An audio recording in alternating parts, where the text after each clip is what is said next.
Thanks to Vishal for the intro. As Vishal said, this is the Cylance case study. It's part of adversarial machine learning or attacking machine learning. It's a hobby project that we did and published again a couple of months ago. And in this project, what we wanted to do is to see if we can take a next-gen endpoint protection product by a company called Cylance, now part of BlackBerry, study it and somehow find an interesting way to attack its core mechanism.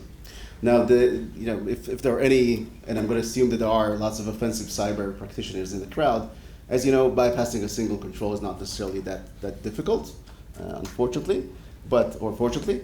But in this case, we wanted to target specifically the core mechanism, which is machine learning, right? The basic kind of promise or the flagship product is based around detection using machine learning. Now a bit about us, and I'm going to say us and we quite a lot in this talk. It's not because I'm insane. That's at least not the indicator. My partner in crime and colleague, Zini, is right there. And he has a category 5 stage fright, so I'll be taking this for the team. And in terms of background, it's rather similar. We both have a very kind of heavy offensive cybersecurity experience in government service up until 2016. We then spent around 3 years designing and developing an automated red team solution commercially. And we now run our own consultancy right here in Sydney. Now it's, I think, at least as important, if not more so, to say what we're not. We're not AI experts. We're not machine learning experts. The last time I touched machine learning was about 15 years ago in uni, before AI was sexy. And this is actually important for two reasons. One, this is a great mechanism for me to cover my ass. So everything I say in this talk, which is not 100% accurate, there you go. And two, this is actually important because what we were trying to simulate is how people that do have offensive cybersecurity experience, how they kind of approach those new technologies without being domain experts commonly. All right, so the things we're going to cover in this talk are as follows. We're going to talk about why this is important, why at least we think this is important, why Cylance specifically out of all potential companies. I'm sure that they were not that thrilled about this research. What are we looking to achieve? We're going to talk really quickly about AI and classification problems for people who understand really quickly. And we're going to talk about then how we kind of approach a problem, try to reverse the thought process of the company, specifically the product itself. And we'll see if we found a cool bypass for the product. A bit about the publication itself and feedback, and then really looking forward for any questions you may have. Now, this went kind of viral, and we got lots of feedback and lots of questions from our peers and from reporters. And one of the main questions, or the first questions we were asked was, why? Why did you choose this research? And my instinct was always, why not? Like, why wouldn't you want to do something like this? It's challenging, it's curiosity. And as we say in the office, every day you get to fire up, IDA is a good day. So there's the challenge aspect, but also I think this is extremely important because, and I've been on the other side as well of developing products, there's tremendous amount of marketing dollars that gets spent to educate the market, to educate decision makers that are not necessarily very well aware of the different technologies and the efficacy of different security controls. And I think it's really important that the kind of independent security community also provides its own independent view of that issue. And also we have a specific knack for anything that is a bit overhyped, and I do believe that AI and machine learning have been a bit overhyped in recent years. So why Cylance? Why on earth would we choose Cylance? So we've seen some people posting things that we chose Cylance because we were paid by the competitors, and this was a hit piece, and we timed it perfectly before the financial results. The reasons were way more earthly and practical. First and foremost, it's an AI-centric product, and we were looking for something like that. Second, it consistently ranks high in the next-gen products, and actually the most important one was that we could actually buy it. I don't know if you ever tried buying an enterprise-level product, but while you are a known company that does cybersecurity, or they can Google you and see that you're a cybersecurity professional, they don't want to sell you anything. right? They will try and hide kind of security by obscurity. So the fact that we could actually buy Cylance online was one of the factors. Now, a bit of a disclaimer. Whatever I say here does not mean that I think that Cylance is a bad company or that their product is not any good or anything like that. It especially doesn't mean that I think that the competitors are any better. And I've heard of salespeople using that to sell other products. That's not where we come from. Now, I will say at the same time, in terms of motivations, that their marketing didn't help, and all these are quotes from their website. They're actually using Silver Bullet right there in the testimony. And they call, like if I take any malware and I change one bit, they call it a zero-day attack because it's an unknown malware. That's not a greatest use of the term that I would use myself. All right, so what are we looking to achieve? Now, as I said, bypassing one product once, that's kind of an entry-level mission or challenge for anyone who's entering the field. But we were looking for kind of a five-finger punch to the heart of the product. We were looking to achieve a universal passive bypass. Now, this term was, actually, I'll show you this later, but Cylance came out with a PR and they said, this is actually not a universal bypass. Now, we kind of made this up. This is this term, the universal part of this. It's a bit of gibberish, I think.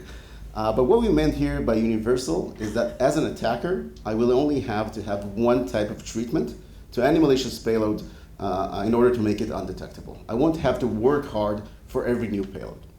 What I mean by passive, I think, is more kind of trivial and intuitive. It just means that I don't have any intention to attack the product itself. I'm not going to uninstall it. I'm not going to remove the kernel driver, nothing like that. I will just drop a file, which also means that I don't need any high permissions of any kind, and hopefully I'll be able to bypass the product. At the same time, what we'd like to prove, and I think we have done so, is that any new mechanism that you introduce as a security control also becomes part of the attack surface, and machine learning is no different. And as this becomes ubiquitous, it's very likely that you're going to see more and more things like that. All right, now, volunteer. Anyone? Raise your hands, please. You at the end. What is that? Well done. Everyone, please. But you're not done yet. What breed? Do you know what breed this is? What breed of a cat? It's harder for you, right? Okay, so I'm going to make this educated guess that most of you in the crowd were also capable of identifying that this is a cat. And the reason is you have this amazing brains that have been trained to classify animals. And the way you have been trained is usually by your parents or carers and books and movies, and they were pointing at animals and saying, hey, here's a cat, hey, here's a dog. And your brains tried to understand what you're seeing, and you started extracting all kinds of features of these animals, and you got to a point where you can classify them in a very high level of accuracy. This, in a nutshell, is classification problems, right? The ability to look at two different things and kind of give them a label out of possible options. The reason you didn't know what type of breed of cat this is probably because you're not trained for it. If you set for maybe a few days and you look at different types of cats, that is probably something you would also be able to do. Now, also know that you're capable of identifying this as a cat, although this is a bit of a funky cat in a way. It still has a bit of shampoo because I didn't wash her properly. That's my cat. And you were able to compensate for these different problems in the image because, again, that is part of the capability you have. You can compensate for all kinds of features, and you're still capable of calculating the end successful result of this being a cat. Now, there are two types of activities in classification problems that are important for us to understand. The first one is very, very difficult. That's kind of secret sauce. It's lengthy, it's resource intensive. That is the training part. The objective of the training part is to build a brain, to build a capability. In order to do so, you need to have a large data set, training set, lots of cats and dogs images, for example, or in the case of cybersecurity and malware, lots of benign files. The next phase after you have the data set and you constantly want to refresh that is to be able to do what's called feature selection. That can be done manually or automatically, but you want to identify those properties that are most meaningful. So if I go to the cat and dog example, having a fur, is that meaningful in identifying between cats and dogs? Not really, right? Both have first. But if I tell you that only one of them, or I can extract a property which says, does it act like a douchebag? That's like 100% a cat, right? 100%. So we want to aim for those meaningful features of what we're looking at. Once we have that, and that again is an essential part of the secret sauce, we do the training. I'm not going to go into that because, first of all, I'm not an expert, and second, there are millions of ways in which you can do training. We'll treat it as black magic right now, and at the end, I have a model. The model is really just an algorithm or mathematical function which is capable of taking a subject and saying cat or dog, as beautifully exemplified right here by our volunteer that went home, I see. Anyway, so the second activity is classification itself. In classification, that is very easy to deploy. You can have lots of different brains, like here. You can have them, for example, as endpoint protection products. And the only thing that happens really at that phase is you get one sample, for example, an image of a cat or a file. You extract the features that you have previously defined as important.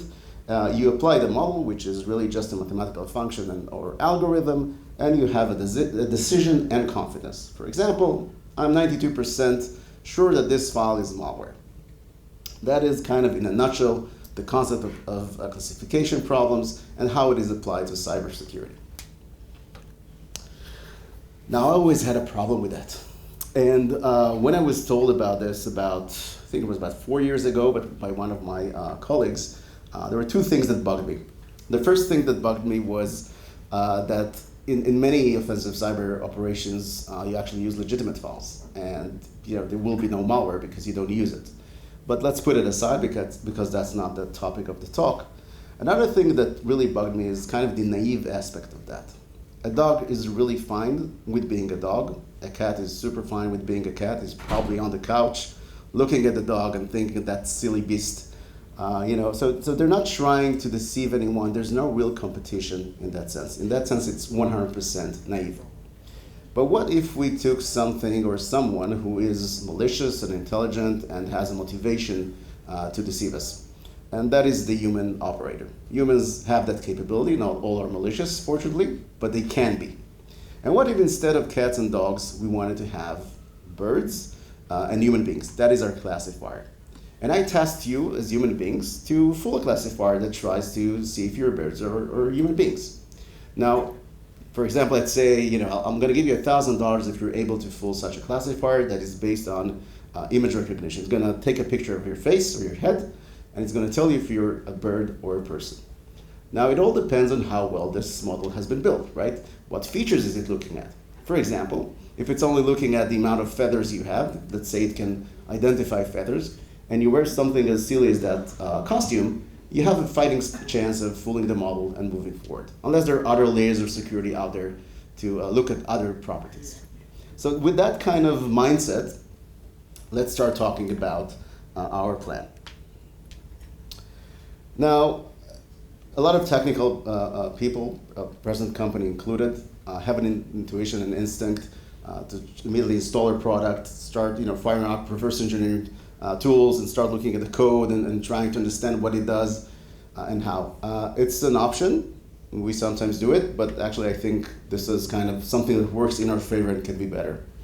So this something is what I call the OPSEC paradox. OPSEC stands for operational security, or how well a company keeps its secrets. So for example, how well does Cylance protect how it does from the world?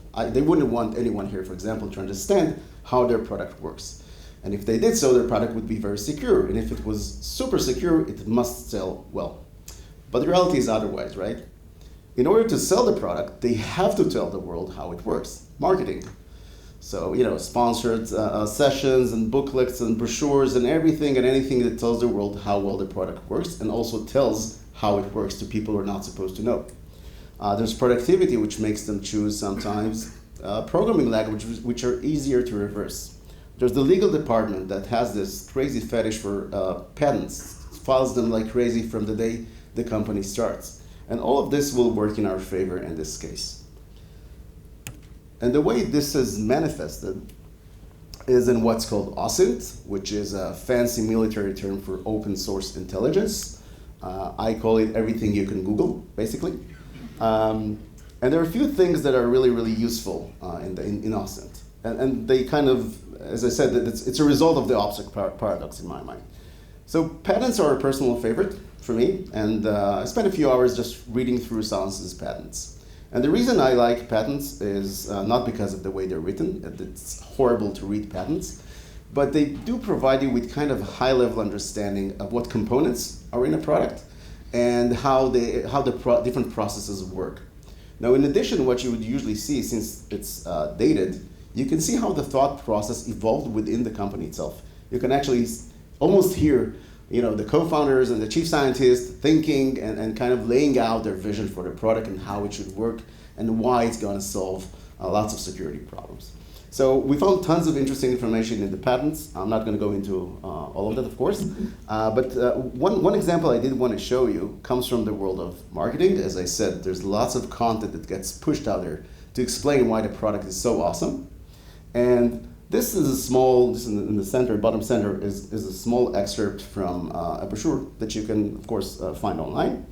And it gives us two kind of valuable pieces of information. The first one is a name.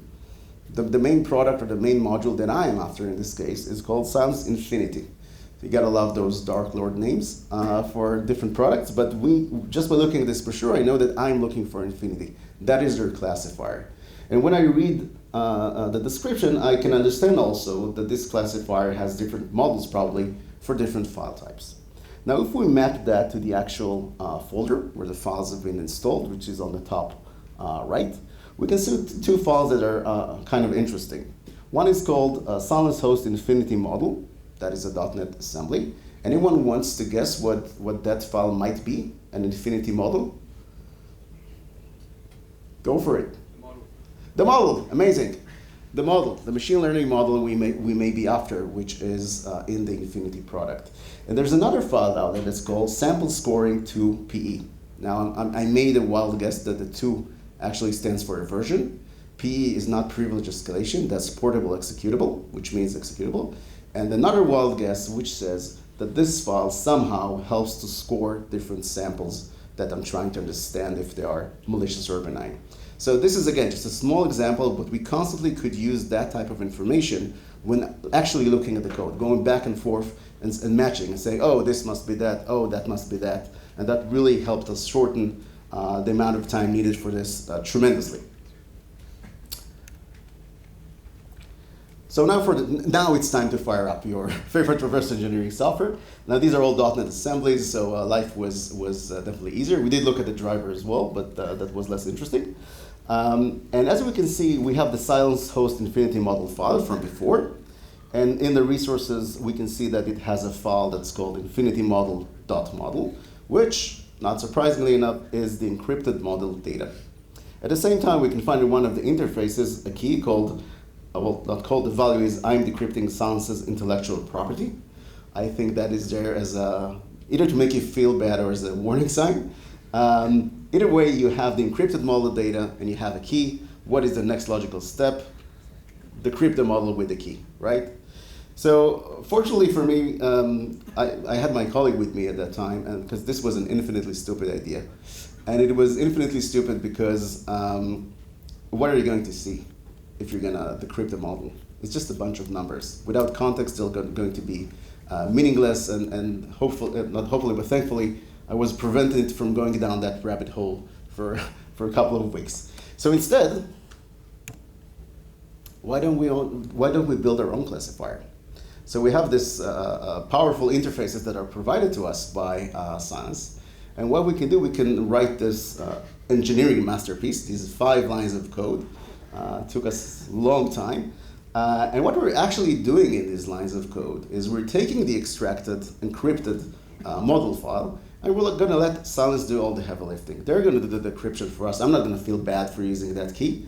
And we're going to use that sample scoring file to actually call a function which is called, drumroll, compute score. And what that function does is it takes any file that you give it, and they just give you back the score. Now this provides us with two things. One is less critical, but it's nice. It just shows you, gives you a good and easy mechanism to test the score of any sample with our own executable. And two, this is now a starting point. We have a thread to pull in terms of dynamic debugging, which is what we want to do. We want to understand the process and less so the actual data in the model itself.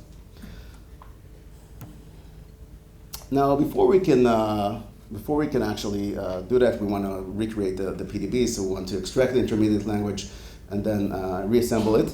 And there's actually an anti-tampering mechanism that prevents you from disassembling .NET assemblies. And if you can see here, there's one property called suppress ILDSM. Now it sounds very scary and it gives you that message box if you try to disassemble the .NET assembly. But apparently the way it works is there's kind of an honorary contract between the disassembler and the assembly. So if you just change that property, you can, that's done. Like you bypass this amazing thing. By the way, there are other softwares that you can use to reverse the assembly which just don't look at the property. It's foolproof. And what we did actually, we just changed one character at the disassembler itself so we would never have to touch this again. So that was really useless. I don't know why they bother. And there's another mechanism in place which is obfuscation. Now, obfuscation is annoying.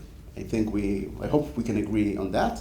I think it is more problematic when you're trying to do static analysis because the code is mangled and there's names are problematic and lots of go-tos and all that stuff. But if you have the capability to dynamically debug that, it becomes a bit of a nuisance, but not more than that.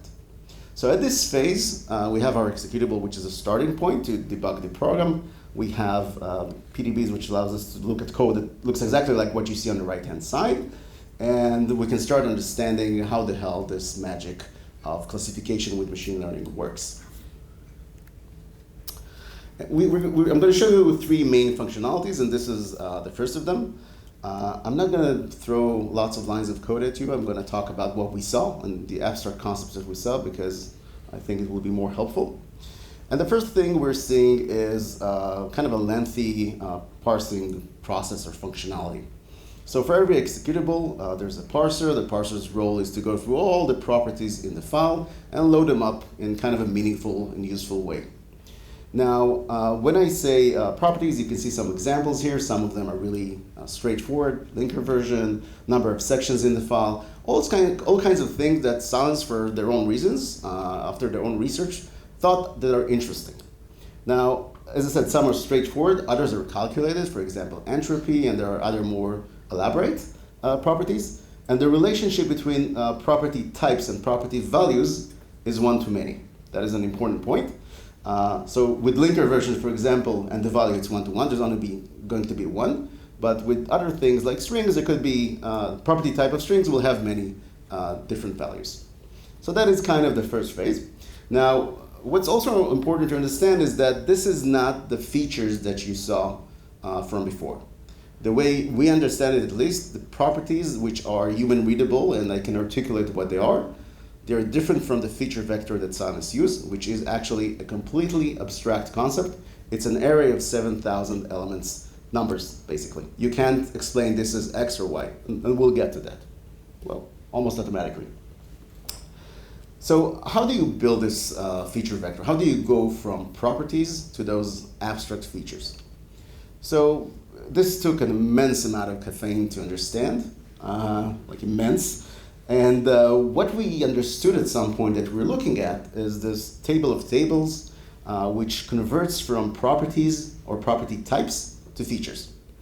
So for every property type that was parsed before, there's a table just like the one in the middle, which has different value ranges. So, if we're talking about linker versions, so for every potential range of values for the linker version, there will be a sequence of actions that need to be performed.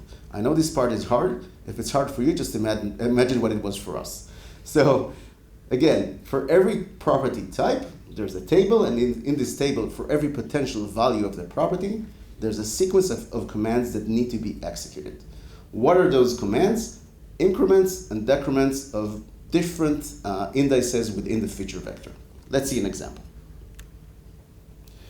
So let's say I already harvested the property type CLR, Common Language Runtime. Doesn't matter what it is a property in the file.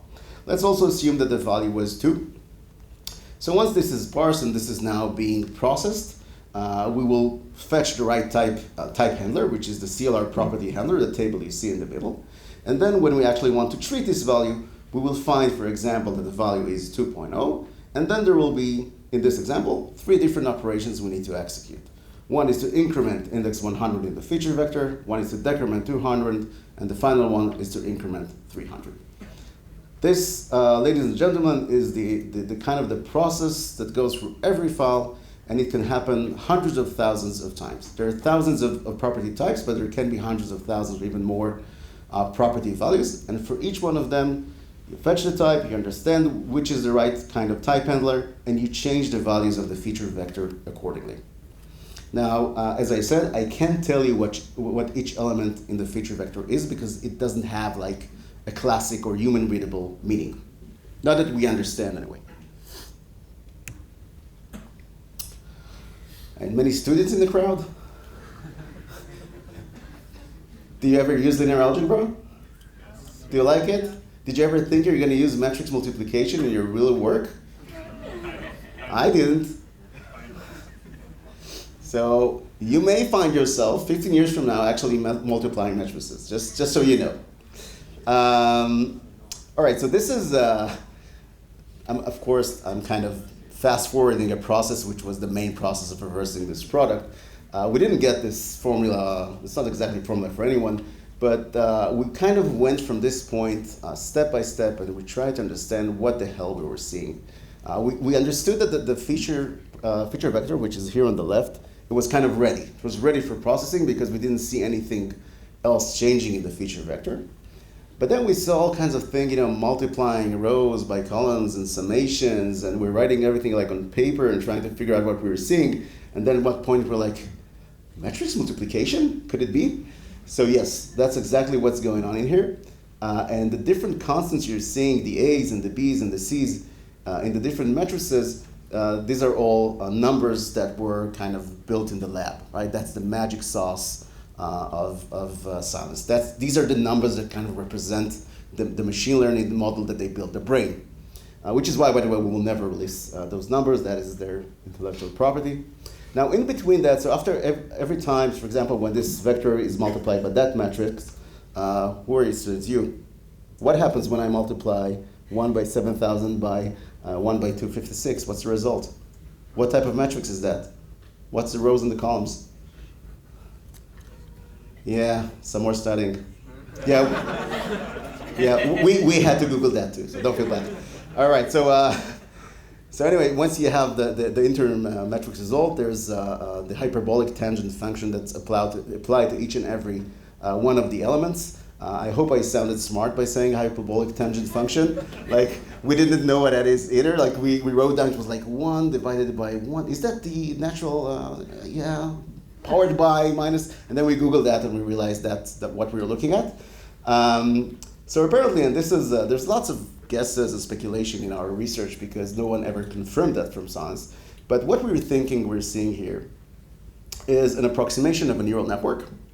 And those different functions in between the multiplications are what's called activation functions. And activation functions are functions that try to simulate if a neuron would fire in an artificial network. That is the best of our understanding. That is what we're seeing, and this is kind of the crown jewel of the model. Now, at the end of all these matrix multiplications, you multiply this by that and this by that, and then you have a matrix which is 1 by 1, and that is the score. So -1 means super malicious, the baddest malware you can find, and 1 means the most benign file on earth. So at this point, we were kind of high-fiving each other. We thought we were done. Had another coffee, and we kind of looked at the code to see what happens next. And then we had this one. So this is actually the final call on the score of the file. So after you're done with this calculation of whether something is benign or malicious, you actually have a whitelisting mechanism, white and blacklisting mechanism. But it's not your run-of-the-mill whitelisting mechanism. You don't look for hashes or file names or anything like that. It's really a kind of a cool, sophisticated whitelisting mechanism. And I'll try to explain as best as I can. So the first thing that happens is that the feature vector from before, it gets reduced to 3,000, approximately 3,000 elements. Now, for the sake of example and explaining this, let's assume that it was narrowed down to only 3 features. So now I can think about it as a point in space. All right, so this is my sample right now. It's a point in space, and each one of the x's is really just one feature. Now, what Cylance did is they, in their lab, I guess, they researched and they found all kinds of families that represent good in the whitelist or bad families of software. So other than my sample, there are a few tens of points in this 3-dimensional space, each representing a good type of software. And if my sample is close enough, there's a threshold. If it's close enough to any of these other good software, then it's considered probably a permutation, and therefore the score is reversed to fully benign or fully malicious if it's on the blacklist. That's what we understood by looking at the code. Now, scale that back up to 3,000 different features, and it's the same thing, it's the same calculation, just in a 3,000 dimensional space and not a 3-dimensional space. So that's the mechanism. Oop. But what we were really interested in at this point, and this is, I think, a big part of understanding a product and reversing it and hopefully defeating it, is not just understanding how it works technically, but understanding the thought process behind it. And we were sitting there and wondering, why the hell would they need a whitelisting mechanism? And the answer is probably reality. Because in the movies and books, everything like works on the first go and everything is easy. Reality is not like that. And what we started speculating was that they probably had the product deployed. It was still an early version of the product. They probably had a few misses. False negatives are kind of fine, that's not so bad. False positives are a disaster for any company, full disaster. Because this means you will start deleting or quarantining all kinds of legitimate files, which means you can really mess up the normal operations of the business. So what do? Whitelisting mechanism, right? Because you can fix quickly all kinds of things. And also there's another option we thought about. I think it's a combination of two. Again, we're speculating, which is it's a mechanism for hot fixes, yes, but also there's probably some kind of limitation to the accuracy of the model, and there's some point that you want to say, okay, it works so well for the 90-something%, but there's some exceptions. I'm going to solve it with something like this. So with that in mind, let's move forward. Now this is the actual list of they call those points in space. They call them centroids. It's based on another technology. I'm not going to talk about it. But we actually saw these strings, and we kind of tried to see if there's any meaning, anything we can actually extract from these. And I was looking at this, and I've been a gamer from kind of the age of 3, which was about 100 years ago. And like Rocket League immediately looked at me and said, I'm a game. Like I'm 100% a game. And it kind of piqued our interest. Like, why would they have this specific game? What's the story behind this? And we Googled it. Anyone here played Rocket League ever? Yeah. So I didn't know this game. I'm a bit embarrassed because I am an active gamer. But maybe it has to do with the fact that you basically soccer with cars, which sounds like, I don't know, not my thing, like soccer with cars. But hold that thought, we'll come back to Rocket League.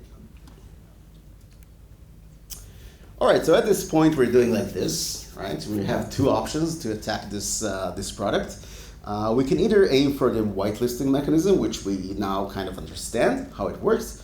And the way we can do it is by trying to think how we can craft an executable to have those 3,000 features such that it's close enough to a whitelisted item. That would be cool because that would mean that it would be identified as 100% benign. The other option we have is to attack the core mechanism itself. We've seen how the properties get parsed. We saw the process, we understand it. We have that very long weird function, and that's also an option. So we contemplate the whitelisting option for like a whole 2 minutes, I think. And we realize that we don't have like a very kind of intuitive idea. So we say, okay, let's start with the core mechanism and see what we can find. And of course, anything we can infer from one to another would be helpful. So we go back and we look at the different properties and how they're parsed again, and we're trying to see if there's anything that stands out. And there is something that kind of stands out, and that's the size of the type handler for strings. And I'll recap because that was like at least 20 minutes ago. So the type handler is that table that knows how to handle each type of property. Most of them, their size was like 4 or 8, because these are the potential values, right? 4 values, 8 values, that's kind of the range, 12. But here we have 854,000 different values that need to be handled in a certain way. What does this mean? So once we understood how the mechanism works, we understood that what this means is that Cylance have identified 854,000 different strings as having a meaning, like being meaningful enough so that they want them to impact the feature vector. Now it's called in a normal world, in a normal PE, there will probably be just a few tens or a few hundreds of strings that would match these strings, so it shouldn't be any problem. Now just to close the loop on how it works, whenever a new string comes in, it's hashed. They use something called murmur hash. Something's called murmur hash. And they have in the type handler table, they have those 850,000 different hashes. So I don't have the list of the actual strings they look for, but I can take lots of executables and hash their strings and see if I get matches. And this is how it gets handled. The hash is compared to the hashes in the string, and if it's there, the feature vector gets manipulated. Simple as that. So what's our hypothesis at this phase? We're saying the following. We're saying strings have the potential for disproportionate impact on the feature vector. Why? There's so many of them. Each string that will be found, each and every string will be found, will do something to the feature vector. It will increment and decrement all kinds of things. We don't know exactly what the impact will be, but we can understand that there's a potential for disproportionate impact. Now, at the same time, we look back at the whitelist mechanism, and we try to follow again the thought process. So last time we spoke about the whitelist mechanism, we said that this is probably a mechanism to kind of hotfix or either just help with accuracy, generally speaking. But if this was you, like if you were working there and you had this big problem with a game, such a big problem that you had to add this centroid called Rocket League, what is very likely that you would do next? You probably go back and try to fix the model, right? Maybe fix the problem for now, but now let's go back home to the lab. Now we have time. Let's fix the problem. And we started looking at Rocket League. We actually bought the game for this and some other games. That was a great excuse. And we had to play them a bit just to make sure, like sanity checks. And we looked at the different properties of those files, and we looked at the strings, and we realized that the strings that you have in games are really kind of unique.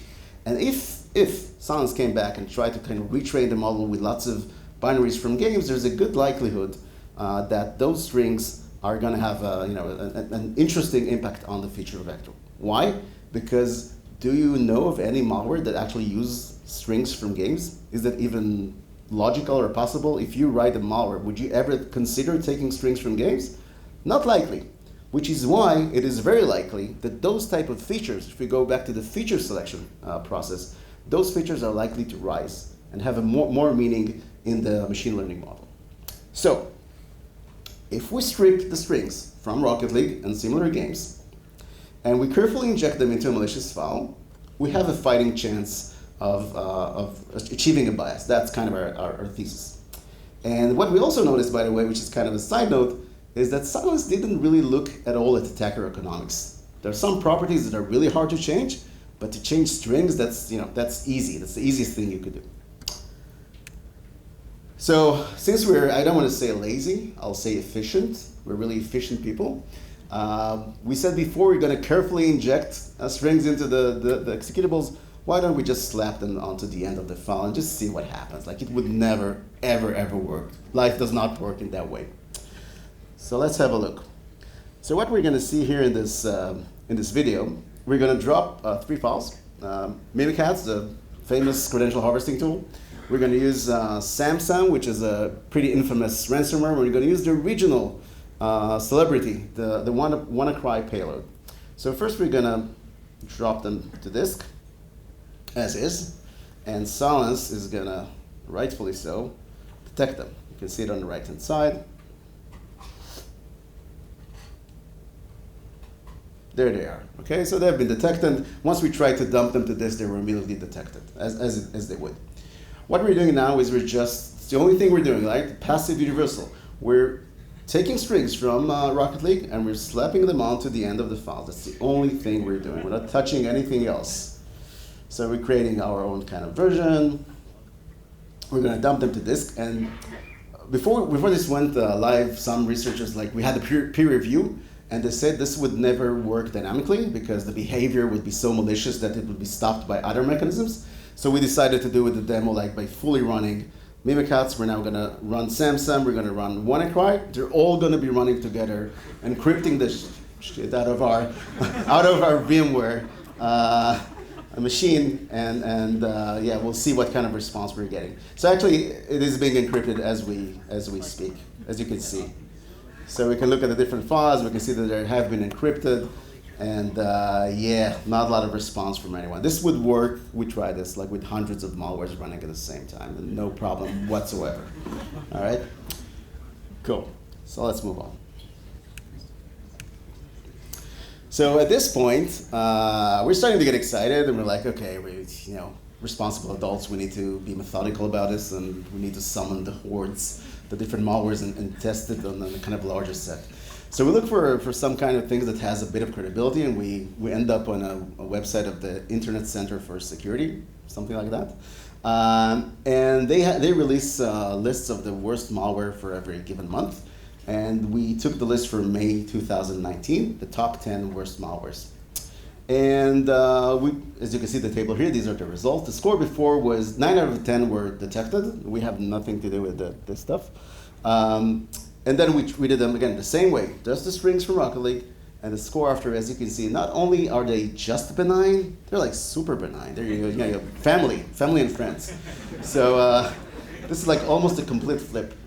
And then we said, oh, this looks like it's working. Oh my God. And we decided to go and test this on 384 samples that we obtained from the Zoo GitHub repository. And we didn't get 100%, unfortunately. We got close to 90%. But I think the most astonishing number in this sample is that the average change in score, again, from -1 to 1, is 1.67. So it's almost a complete flip. That's crazy. It's way more than we ever thought that we would achieve. Now, there are a million ways to optimize this. We could have achieved way better results, but as I said, we are efficient. We didn't want to go forward. This is a hobby project, we had a real job to do. So these are kind of the results. Now, we were actually in discussions at that time with a cybersecurity reporter called Kim Zetter. She's very well known, about a vulnerability we discovered in RC. And kind of we saw the results and we thought this might be interesting for other people, and we kind of pitched it to her, and she said, yeah, everybody hates machine learning hype. Let's do something about it. So actually she contacted Cylance about a week before the publication. They said that, thank you, it's not a big issue, we'll be able to handle it. I think they said in a few hours, if I recall correctly. And we went live on the 18th of July. This started on Vice.com, headlined it for a few days, and then went to other publications. And on July 21st, Cylance responded formally. They contacted us immediately. Of course, we gave them the samples and everything. We didn't make this information public at that time to give them time to fix. So we didn't say exactly how to do this, but generally speaking, that this exists. And the response was kind of, what you would expect. They played it down a bit, and they said first that this is not a universal bypass. We made this up. I don't know how you can say that it's not, because we made the term up, basically. And then they said something. They had actually a list of mitigations that made sense to me. But then they said that this is going to be released, a fix is going to be released in the next few days for that long list of mitigations. Now, I've been involved in commercial software development for around 20 years, and I was like, yeah, no way in hell. You don't fix something like that in a few days. You can do a hot fix, but you don't do a full fix. So we've been waiting, checking the product that we have, which is a smart AV home product, every few weeks. We made contact again with Kim on the 14th of August. We said, look, the bypass is still 100% there. Their PR came back and said, fixed across all agents. We said, we're staring this right now and it's not fixed. So then they said, yeah, it's not fixed in the home version. It will be rolled out later. Now this was, again, we published on the 18th of July. As of this morning, this is still exploitable on the home version. They claim it has been fixed on the enterprise version, but we have no way to verify that. We asked them for access. We asked to help them with how they fix this, but we didn't get any response on those. So that's kind of it, and happy to take any questions.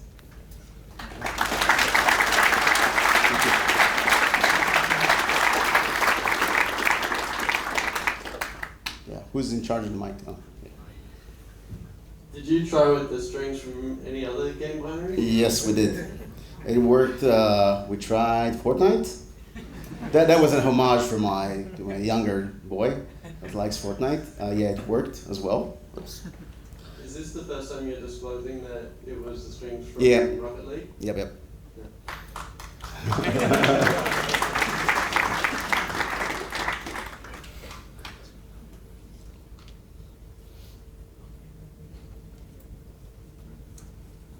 Yeah, so thank you. Just a quick question. Was it the whitelisting mechanism or actual core mechanism exploited? The core mechanism was exploited. So the whitelist mechanism, and there was a bit of confusion about it also with the publication. The whitelisting mechanism provided us with a hint of what type of software may have been retrained, all right? But we didn't attack the whitelisting mechanism. It's actually like homework. If you want to attempt, you have enough information to go on that. But I'm very, very sure that there are many, many other ways to attack both the core mechanisms and the whitelisting mechanism. Yeah, and the second question, do you feel that the similar approach can be used in some other products such as, I don't know, CrowdStrike maybe? Oh, that's a good point that you're making. Yeah, if anyone has their enterprise version, I'd be happy to have a look.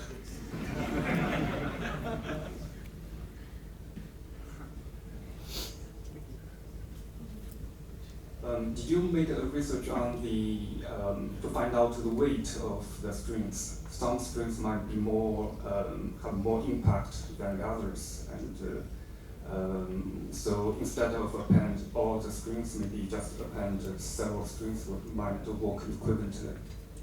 Well, as I said before, we are efficient. No, actually, again, this was, as I said, this was kind of a hobby project, and we. When we saw this result, we're like, we know we can continue this. There's tons of things we can find, like you said, the weight of different strings. We can find probably most of the strings in the table in the first place just by taking a large number of binaries and hashing their strings, right?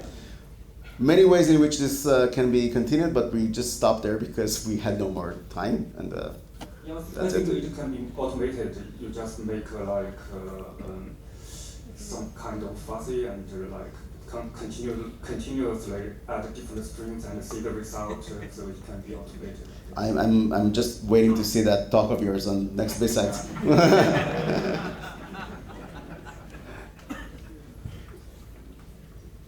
Sorry, another question. Yep. Did you try any other, or see any other, large tables with huge amounts of? Not immediately. We didn't, again, efficiency. We didn't go back and look at all the different type handlers and this. We took, as I said, look, we have offensive cybersecurity experience, and usually what we had to do always is be really, I'm not joking, I'm really efficient. So once you find something that works, you exploit it, you move forward. I think there may be other properties that can be abused and exploited. I think that strings specifically are just so easy to abuse, and they didn't even look at the location, they didn't look at the number of strings, so it was just kind of ripe for the taking.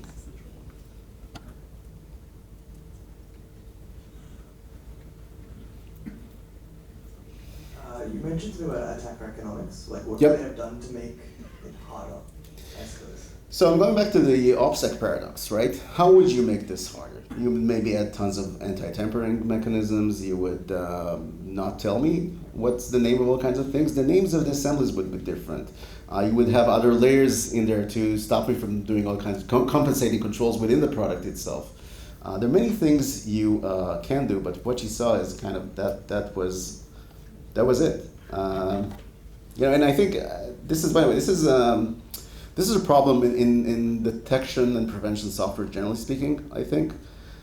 Sometimes they fall in love with the core concepts and the science, and you see you see headlines like "Math defeats malware" and all kinds of things like that. It can be helpful, and if you use it in a proper way. But I don't think they spend enough energy on being their own worst enemies, attacking their products like crazy day in, day out, and spending enough money on that. And again, this is what we try to simulate, right?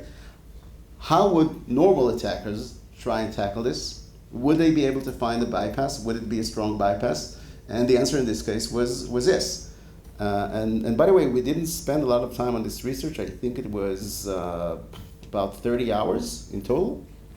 And the technical aspect, writing this up, way more.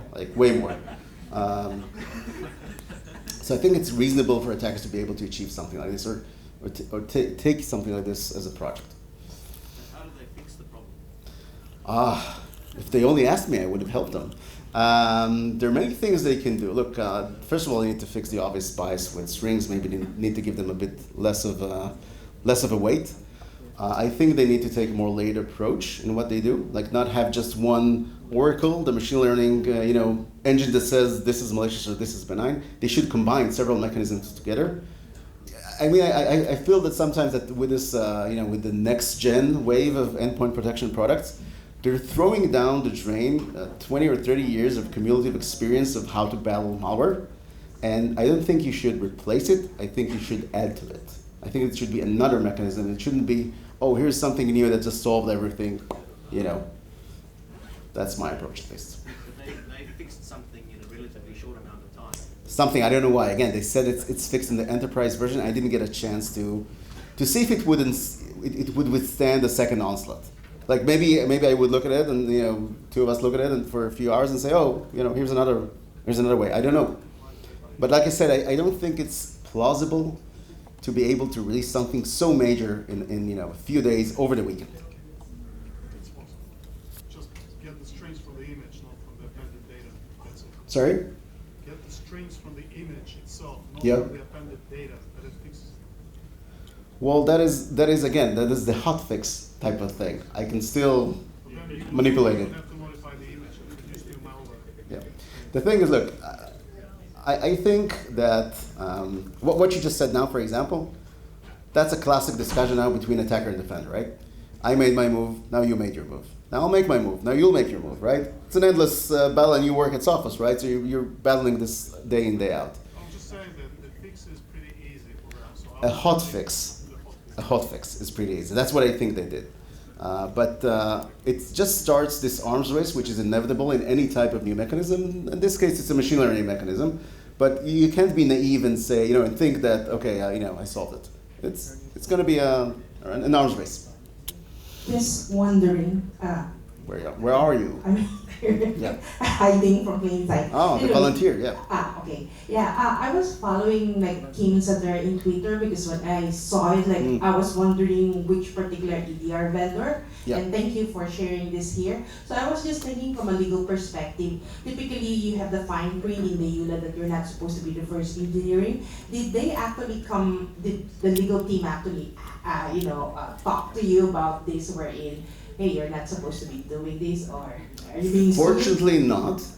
But no, they did contact us. They were super nice. They said, we are researchers also like you, We're happy to get any information that can help us improve our product. As I said before, I don't think it's actually a well-engineered product. I don't think anything bad about them. But no, they didn't try to scare us off, and I think it's a good sign. At the end of the day, these kind of things, while they're not great for somebody Googling Cylance and getting this is not great for them maybe, but I think at the end of the day, it makes their product more secure. And I mean, how many times did people find problems with Symantec products? Thousands of times, right? So I don't think it's a big issue. Are these slides available online? Sorry? Are these slides available online? The slides are not yet available online. I'm willing to make them available online. By the way, we did release a blog post before, on the 18th of July, which kind of describes the process. We will update it now with additional information, and we will also include this presentation. Okay. I have one question. Like you said, you like someone able to like hack the Rocket League and the Fortnite games using the string variables provided inside the software. Yep. Regarding string variables, did you specifically have like some sort of like, did you obtain some sort of string variables from specific components inside the game? The main binary. Or was it like this generic, like whatever string values they just took? No, the main binary. You literally run the command strings and the main binary. That's it. Now we did improve it a bit because there were like a few megabytes of strings, I think, in Fortnite or Rocket League, and we wanted to make it more lightweight. So we then filtered out. We hashed them. We used the murmur hash. We hashed them, and we just saw which one matched those in the table, and we filtered it down. It's 60 kilobytes of strings from Rocket League. That's it. Again, we can add those from Fortnite. We can add those from any. You now have an excuse to run like tons of games, to buy tons of games, and test this out. So you hashed map all the string variables into one component, just took out, and then use the main. We stripped all the strings from Rocket League. We hashed each one of them with a murmur hash, the same hash they're using, and we checked to see if they're indeed in the table, in the type handler. And all those that were there, we chose, and the rest we threw out the garbage, basically. Okay, thank you. Sure. Do you think that the game's anti-cheat features are the reasons why the AV vendors would write it this way? And also, what if you took the strings out of an AV product because they don't want their own binary? Yeah, actually, it's funny you should mention. No, I saw something. We were efficient. We didn't have time for all of that, but where is that? There are other names here that are interesting. Like you can see, for example, I don't know what Cylance suspect is. It looks like something. Maybe it's their own product. Maybe they're identifying their own product. Now we did try strings from other type of things. We tried like from Chrome and things like that. It didn't work. There's no any cheat features in Chrome. No, true. Look, I don't know why they had initially the problem with games. I think games may have some, things like they have internet, all kind of net connectivity features, and maybe imports that look like malware. I don't know. They obviously had some kind of problem with that, but I can't tell you exactly why.